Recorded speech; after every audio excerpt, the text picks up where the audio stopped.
Assalamu alaikum students. This is our fourth lecture of science for grade 6.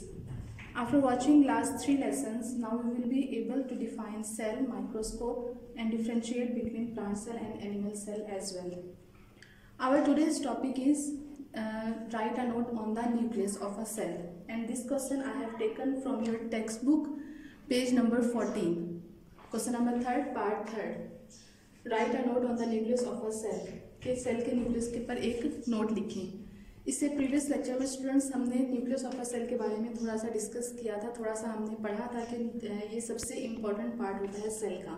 Nucleus क्यों important part होता है? क्योंकि ये सेल की तमाम तर एक्टिविटीज़ को कंट्रोल कर रहा होता है, इसीलिए हम इसको control centre of the cell भी कह रहे होते हैं कि सेल की जितनी भी एक्टिविटीज़ हैं हम इसको बिल्कुल इस तरह इसकी एग्जाम्पल ले सकते हैं। जिस तरह एक ह्यूमन बॉडी का जो सेंट्रल पार्ट है वो ब्रेन होता है, हमारा दिमाग हमारी तमाम तरह एक्टिविटीज़ को कंट्रोल कर रहा होता है। और इसी तरह अगर हम इसकी एग्जांपल और वाइड करना चाहें तो जैसे कंप्यूटर के अंदर एक प्रोसेसर जो है वो उसकी तमाम तरह एक्टिविटीज़ को कंट्रोल कर रहा होता है, बिल्कुल इसी तरह ही एक सेल के अंदर तमाम तरह एक्टिविटीज़ को कौन कंट्रोल कर रहा होता है? न्यूक्लियस कंट्रोल कर रहा होता है।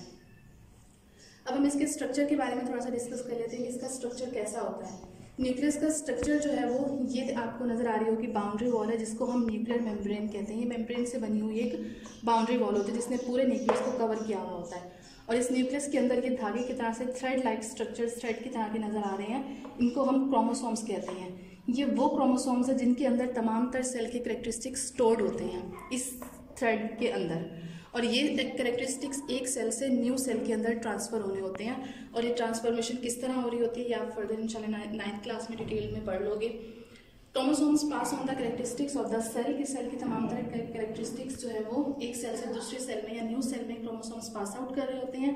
और नंबर ऑफ क्रोमोसोम्स हर सेल के अंदर फिक्स्ड होती है, ये आगे पीछे नहीं हो सकती, फिक्स्ड होती है। इसी तरह अगर हम ह्यूमन सेल की बात करें तो ह्यूमन सेल के अंदर टोटल 46 क्रोमोसोम्स होते हैं। अब यहाँ पर एक क्वेश्चन और भी आ सकता है कि क्या होगा अगर हम सेल का न्यूक्लियस जो है वो रिमूव कर देंगे। क्यों? क्योंकि हमने पहले डिस्कस किया कि सेल का जो न्यूक्लियस होता है वो उसकी सेल की तमाम तरह एक्टिविटीज़ को कंट्रोल कर रहा होगा। अगर हम कंट्रोल यूनिट को या सेंट्रल पार्ट को ही रिमूव कर देंगे तो सेल अपनी तमाम तरह वर्किंग स्टॉप कर देगा। ये एज एन एक्स्ट्रा क्वेश्चन है, ये आपका एज एन MCQs भी आ सकता है और एज एन शॉर्ट क्वेश्चन भी आ सकता है। अब आपने ये देखना है कि आपने इस क्वेश्चन को राइट कैसे करना है। स्टूडेंट्स आपने बिल्कुल इस क्वेश्चन को इस सीक्वेंस में राइट करना है और इसकी डायग्राम भी आपने ड्रॉ करनी है। क्वेश्चन राइट करना है आपने, क्वेश्चन राइट करने के बाद देन उसका आंसर और उनको पैराग्राफ के फॉर्म में राइट करना है और साथ में उसकी डायग्राम ड्रॉ करनी है, डायग्राम को लेबल भी करना है। कि आपका क्वेश्चन नंबर 3 पार्ट 3 कंप्लीट है। स्टूडेंट्स अभी हमारा क्वेश्चन नंबर 3 का part number 4 right about shoot system of a plant के शूट सिस्टम के बारे में हमने बताना है। ये क्वेश्चन आपका एज एन शॉर्ट क्वेश्चन भी हो सकता है, क्योंकि आप देख सकते हो ये क्वेश्चन इतना लेंथी नहीं है, ये शॉर्ट क्वेश्चन में भी आ सकता है या किसी क्वेश्चन के साथ पार्ट बनकर भी आ सकता है आपका। Right about shoot system of a plant के शूट सिस्टम के बारे में बताना है। अब प्लांट का शूट सिस्टम कौन सा होगा? प्लांट्स के 2 सिस्टम होते हैं, root system and shoot system.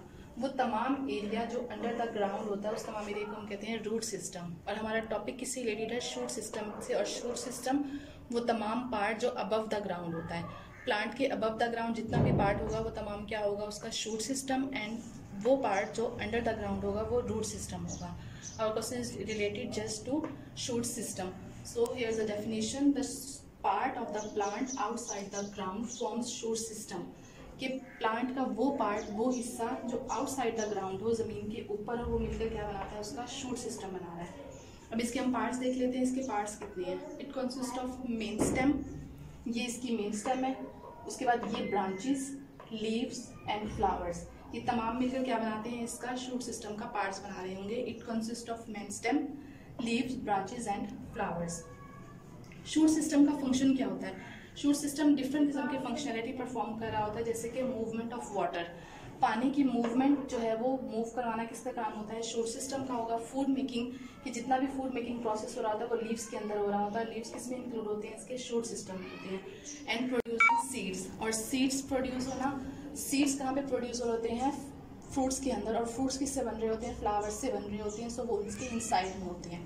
तो बेसिकली जो इसके फंक्शंस हो जाएंगे वो कौन से हो जाएंगे? इसके functions movement of water, food making process and producing seeds etcetera.